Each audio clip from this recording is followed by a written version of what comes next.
कलयुग है मगर पाप की धारा में ना बहना, जो धर्म विरोधी हो ऐसे घर में ना रहना, जो लोग राम जी को झूठ बोल रहे हैं उनके मरे पे राम नाम सत्य ना कहना। जब पुण्य है तो कैसे कहें पाप नहीं है, वरदान है तो कैसे कहें श्राप नहीं है। जब ये सुना कि राम नहीं है तो ये लगा जैसे वो कह रहे मेरे माँ बाप नहीं है। 7 दिन की अवस्था में पूतना का मर्दन हम अस्वीकार कर देते हैं। 16,000 गोपियों के धर्म पत्नियों के साथ 16,000 विवाह करना ये हमें दिखाई देता है। गोपियों के साथ रास दिखाई देता है, पर इतने बड़े बड़े आताताइयों का वध नहीं दिखाई देता। आज के इस आधुनिक युग में आपने श्री राम कथा को ही क्यों चुना? कि मैंने श्री राम कथा को नहीं चुना है, श्री राम कथा ने मुझे चुना है। शुरुआती बालकाल आपका कैसा रहा? कैसे आपकी इस ओर रुचि बढ़ी? कोई ऐसी प्री प्लानिंग नहीं थी कि मुझे यही करना है। सबसे पहली आपकी कथा कब हुई? तो माता जी के मंदिर प्रांगण में कथा थी। वहां से जब मैंने उस भीड़ को देखा, आपसे मैं सत्य कहूँ, मैं भीतर बैठकर रो रही थी और मैंने माता जी से बार बार यही कहा, आप मुझे ले तो आई हैं पर मैं 10 मिनट से ज्यादा नहीं बोलूंगी। तो अब तो आपकी कथा कराने के लिए भारी भरकम फीस भी लगती होगी। आप ये देख रहे हैं कि अरे इतना बड़ा चार्ज हो गया, पर आप ये भी देखिए कि जो हमारे साथ है उनका पूरा परिवार इसी कथा के ऊपर डिपेंड करता है। उनकी पूरी गृहस्थी, पूरा घर इसी कथा के माध्यम से चल रहा है। आज के आधुनिक समय की अगर हम बात करें तो कथावाचक शानो शौकत वाली जिंदगी जीते हैं, लंबी गाड़ियों में घूमते हैं, बड़े बंगलों में रहते हैं। इसको कितना उचित मानती हैं आप? हम दुनिया बनाने वाले की नौकरी करते हैं, तो अगर दुनिया वाले आपको आपकी सैलरी देते हैं तो क्या वो पूरे दुनिया को बनाने वाला मालिक हमें सैलरी नहीं देगा? व्यक्ति फायदे में वही रह सकता है, या तो आप पूर्णतः आस्तिक रहिए या पूर्णतः नास्तिक हो जाइए। ये जो बीच में 2 नाव पर सवार रहते हैं ना, वो एक कहावत है कि ना घर के रहते हैं ना वो घाट के रहते हैं। कोई तन दुखी, कोई मन दुखी, कोई धन बिन रहत उदास, थोड़े थोड़े सब दुखी, बस सुखी राम को दास। आज की इस विशेष कड़ी में चर्चा ऐसे ही मर्यादा पुरुषोत्तम भगवान श्री राम के करने वाले की। नमस्कार, मैं हूं आपके साथ अवधेश चंद्रवंशी और इस विशेष कड़ी में आप सभी का तहे दिल से स्वागत है। आज हमारे साथ मर्यादा पुरुषोत्तम भगवान श्री राम के गुणगानों को देश विदेश तक ले जाने वाली कथा प्रचारिका मानस विदुषी देवी चंद्रकला जी हैं। आपका बहुत बहुत स्वागत, बहुत बहुत धन्यवाद, तहे दिल से अभिनंदन। बहुत बहुत धन्यवाद। इस विशेष कड़ी में हम आपसे चर्चा करेंगे। जग जाहिर है कि आप श्री राम कथा करती हैं और श्री राम कथा का गुणगान देश विदेश में करती आई हैं। तो सबसे पहले मेरी उत्सुकता तो इसी चीज को जानने की है कि आज के इस आधुनिक युग में आपने श्री राम कथा को ही क्यों चुना? सबसे पहले आपके जितने भी ऑडियंस है, आप सभी को मेरा सादर जय श्री राम, सिया बोल। और आपका प्रश्न है कि मैंने श्री राम कथा को क्यों चुना, तो इसको थोड़ा सा अगर हम करेक्ट करें तो शायद ये कहना गलत नहीं होगा कि मैंने श्री राम कथा को नहीं चुना है, श्री राम कथा ने मुझे चुना है। इस तरह से अगर मैं अपने कुछ बाल्यकाल की अवस्था की तरफ जाऊं, अगर श्री राम कथा मुझे नहीं चुनती तो आज ये जो दृश्य आप सामने देख रहे हैं, ये कुछ और, इसकी रूपरेखा कुछ और होती। मैं इसलिए ये बात कह रही हूँ, जब मेरे माता पिता जो छत्तीसगढ़ के एक छोटे से ग्राम से हैं, आज वो सब कुछ छोड़ करके केवल एक अपने मन में भाव कथाओं को सुनकर ये तैयार किया कि अयोध्या नाम की कोई नगरी है जहाँ पर आज भी राम जी रहते होंगे, और वो उस एक भाव को लेकर सब कुछ छोड़ करके अयोध्या चले आए। ये शायद ये वही पल था जब श्री राम कथा ने मुझे चुना। अयोध्या आए, वहां पर आने के बाद मेरा जन्म हुआ, तब ये पल शायद वो था जहां पर श्री राम कथा ने मुझे चुना। तो अगर देखा जाए तो अगर उनको सब कुछ छोड़ के ही जाना होता तो शायद कोई इतने सारे तीर्थ हैं, कहीं और भी चले जाते, वृंदावन चले जाते, 4 धाम है, कहीं पर भी अगर वैराग्य लेने की इच्छा होती तो शायद कहीं और जाते। पर शायद प्रभु की इच्छा ये थी कि उन्हें अपनी सेवा में मुझे कहीं ना कहीं इस शरीर को मुझे शामिल करना था, और उन्होंने मुझे अपने इस कथा के लिए चुना है। मैंने श्री राम कथा को नहीं चुना, श्री राम कथा ने मुझे अपने लिए चयनित किया है। बहुत ही अच्छा आपने बात बताई और बहुत ही अच्छे प्रश्नों का उत्तर दिया।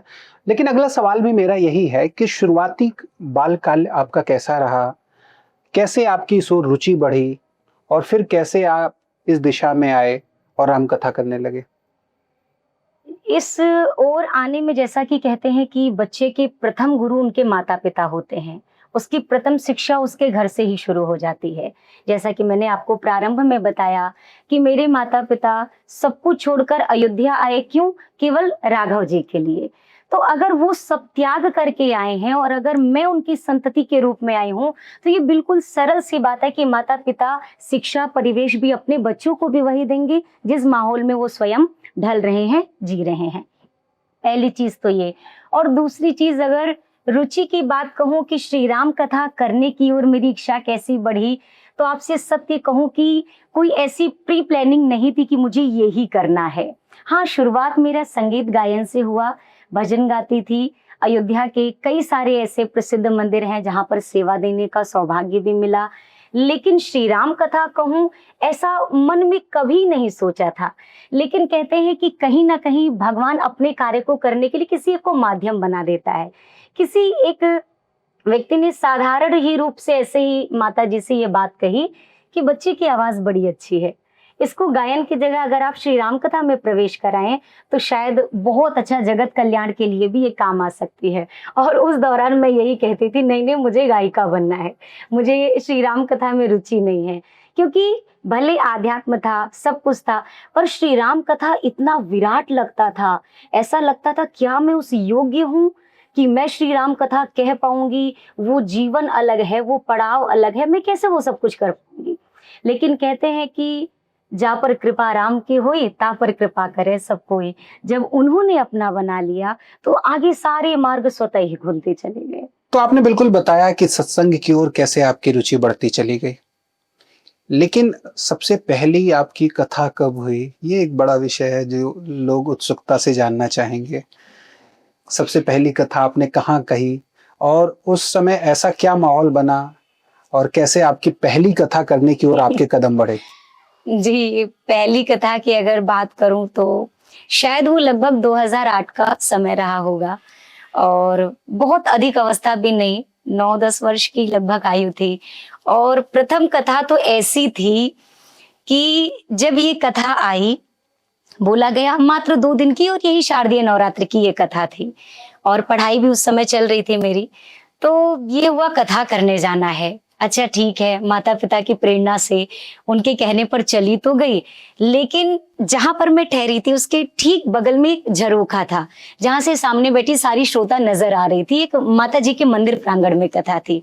वहां से जब मैंने उस भीड़ को देखा, आपसे मैं सत्य कहूं, मैं भीतर बैठकर रो रही थी और मैंने माता जी से बार बार यही कहा, आप मुझे ले तो आई हैं पर मैं 10 मिनट से ज्यादा नहीं बोलूंगी, मैं 10 मिनट में वापस चली आऊंगी, मैं नहीं बोल पाऊंगी इतनी भीड़ के बीच। कहते ना कि एक बड़ी नर्वसनेस थी, इतना ज्यादा अंदर की, इतने बड़े अपार जनता के बीच में क्या बोलूंगी, कभी कोई अभ्यास नहीं। माता जी ने कहा ठीक है, अब जितना हो बोल के आ जाना। और वो पहली ऐसी कथा थी कि जब राघव जी की कृपा कहूँ, श्री हनुमान जी महाराज की या माँ भवानी जिनके प्रांगण में वो कथा गाई मैंने, वो पहली कथा में मैंने 1.5 घंटे का वक्तव्य पूरी श्रोताओं के बीच दिया था।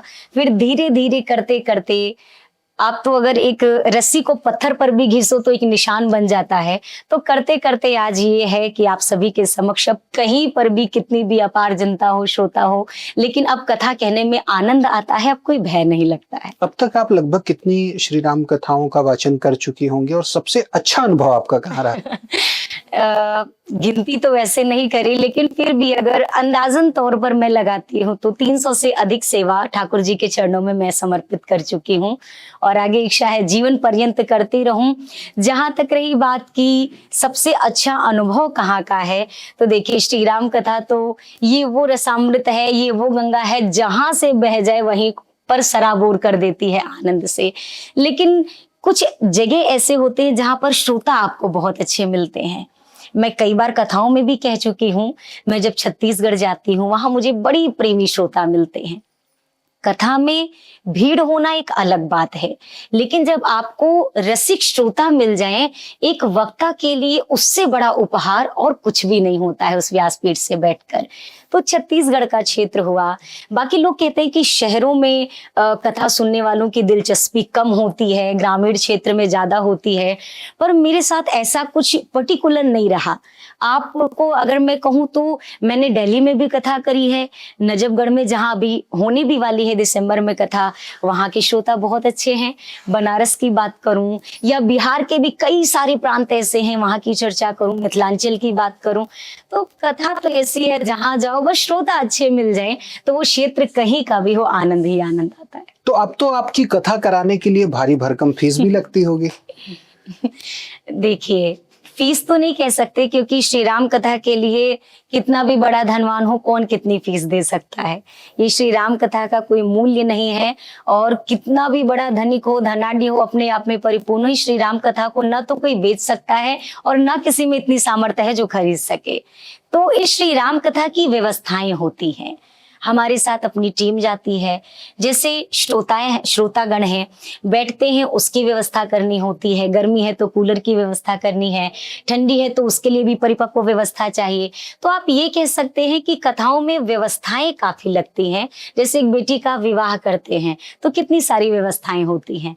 अब बेटी का विवाह कम से कम में भी हो जाता है और अधिक से अधिक में भी हो सकता है, उसी प्रकार। नहीं, तो हम कथा की बात करें तो आपको कथा के तौर पर बतौर फीस लेना या दक्षिणा लेना, अगर उसे शुद्ध शब्दों में कहें, कितना सही लगता है? देखिए, कथा को अगर मूल्य करके अगर दिया जाए कि इतना नहीं इतना ही होना है तो शायद ये मेरी दृष्टि में भी गलत है।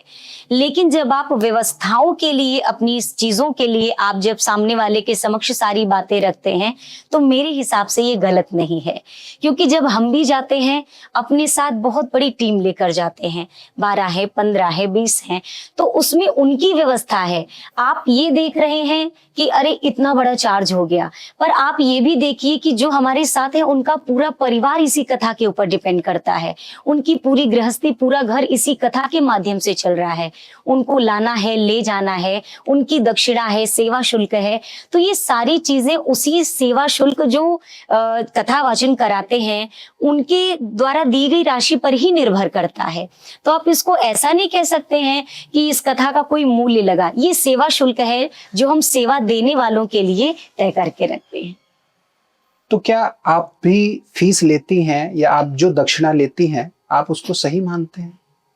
देखिए, अगर हम दक्षिणा नहीं लेंगे, चलिए एक कथा मैं कहीं पर अपने ऊपर पूरा भार लेकर कर सकती हूँ, लेकिन अगर मुझे महीने में 3 कथा करनी है तो हर कथा तो मैं पूरा अपने ऊपर भार लेकर नहीं कर सकती। या आप हो, आपकी भी जितने सारी आपके पास भी टीम होगी, तो आप अपने ऊपर सारा खर्च लेकर कब तक अपनी टीम को रख सकते हैं? आपको भी कहीं ना कहीं से एक सोर्स ऑफ इनकम चाहिए होता है कि आपके अंडर में जो लोग हैं आप उनको दे सके, ताकि उनकी आगे की जो जीवनचर्या है वो सुचारू रूप से चल सके।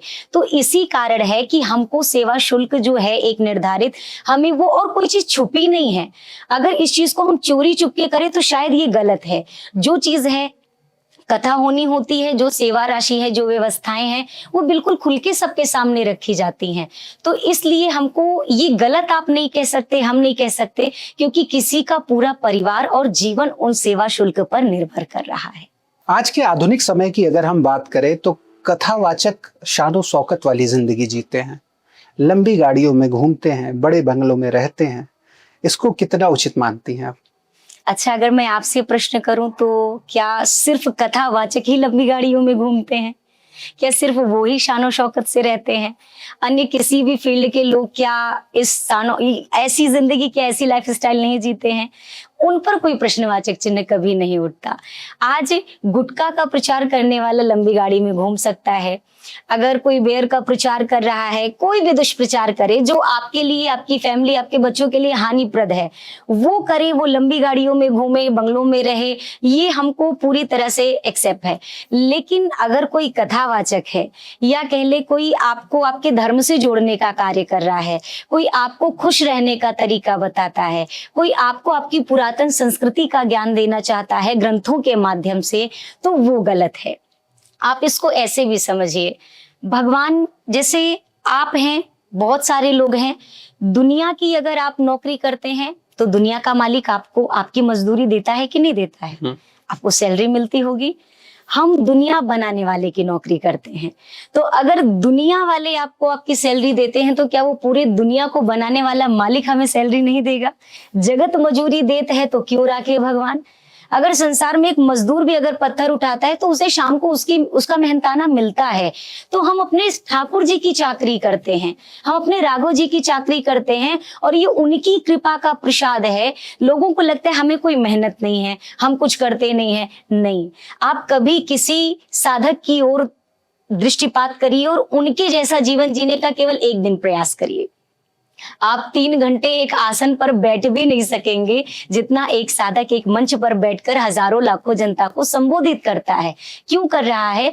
कहीं ना कहीं हमारा एक प्रयास है कि आज की जो पीढ़ी है जो अपने धर्म से, संस्कृति से कहीं ना कहीं अलग हो रही है, हम उसको जोड़ सकें। और सबसे बड़ी बात, छोटी सी सैलरी इस संसार में पाने वाला व्यक्ति कितने ठाठ से घूमता है, गाड़ी खरीदता है, बंगलो लेता है, मकान बनाता है। तो मेरा ये मानना है कि अगर मैं जगदीश की नौकरी कर रही हूँ, जगत की नहीं, अगर मैं जगदीश की चाकरी कर रही हूँ तो मुझे तो दुनिया की चाकरी करने वाले से और ज्यादा अच्छा रहना चाहिए, क्योंकि हम उनके सेवक हैं जो जिसके आगे पूरी दुनिया नतमस्तक है। इस संसार का बड़े से बड़ा जो भी गले, रावण जैसा अभिमानी भी जिनके चरणों में नतमस्तक हुआ, हम उनके सेवक हैं। और हम उनके सेवक होकर भी ठाठ से ना रहें, ये तो कोई बात नहीं हुई। हम अपने जगदीश की चाकरी कर कर क्यों ऐसी दयनीयता दिखाएं? अगर उन्होंने दिया है मुझे तो क्यों ना मैं ये चीज कहूं कि हाँ, मेरे ठाकुर ने मुझे कृपा करके इतना प्रदान किया है। इस चीज का अभिमान गलत है, पर इस चीज का स्वाभिमान सदैव होना चाहिए कि हम किसके हैं। अस अभिमान जाई जनि भोरे, मैं सेवक रघुपति पति मोरे, इसे हनुमान जी महाराज कहते हैं। आपने श्री रामचरितमानस की चर्चा की, श्री राम की चर्चा की, रावण की चर्चा की, लेकिन श्री रामचरितमानस पे भी कई लोगों को शंका है और कई लोगों ने कई सवाल उठाए हैं। उस पर आपका क्या मत है? अगर बच्चा नाराज हो जाए माता पिता से और किसी दिन रुष्ट होकर कहे कि मैं नहीं मानता आप मेरे माता पिता हैं, तो क्या आपकी दृष्टि में ये बात सिद्ध हो जाएगी कि हाँ, उसके कोई माता पिता नहीं है? क्या आपको ऐसा लगता है अगर बच्चा नकार दे मैं नहीं मानता जी, तो क्या ये बात वास्तव में ऐसी हो जाएगी कि हाँ, वास्तव में उसके माता पिता नहीं है? उसी प्रकार हम आज की पीढ़ी में हम कितना भी कहें, एक बहुत अच्छी लाइन किसी ने कही है कि कलयुग है मगर पाप की धारा में ना बहना, जो धर्म विरोधी हो ऐसे घर में ना रहना, जो लोग राम जी को झूठ बोल रहे हैं उनके मरे पे राम नाम सत्य ना कहना। जब पुण्य है तो कैसे कहें पाप नहीं है, वरदान है तो कैसे कहें श्राप नहीं है। जब ये सुना कि राम नहीं है तो ये लगा जैसे वो कह रहे मेरे माँ बाप नहीं है। तो अगर इस संसार में आप या तो किसी चीज को मत मानिए, अगर आप मानते हैं तो अगर आप रावण की सत्ता को स्वीकार करते हैं तो आपको राम की सत्ता को भी स्वीकार करना होगा। अगर आप कहते हैं कि कंस बहुत बलशाली था, कंस अत्याचारी था, तो कंस का मर्दन करने वाले कृष्ण की सत्ता को भी आपको स्वीकार करना होगा। हम ऐसी कैसी पीढ़ी में जी रहे, हम एक चीज को जो हमें लगती है हम उसे स्वीकार कर लेते हैं। यहाँ कन्हैया का चीर चुराना दुनिया को दिखाई देता है, कन्हैया का गोवर्धन पर्वत कनिष्ठिका उंगली पर उठाना इसको हम नजरअंदाज कर देते हैं।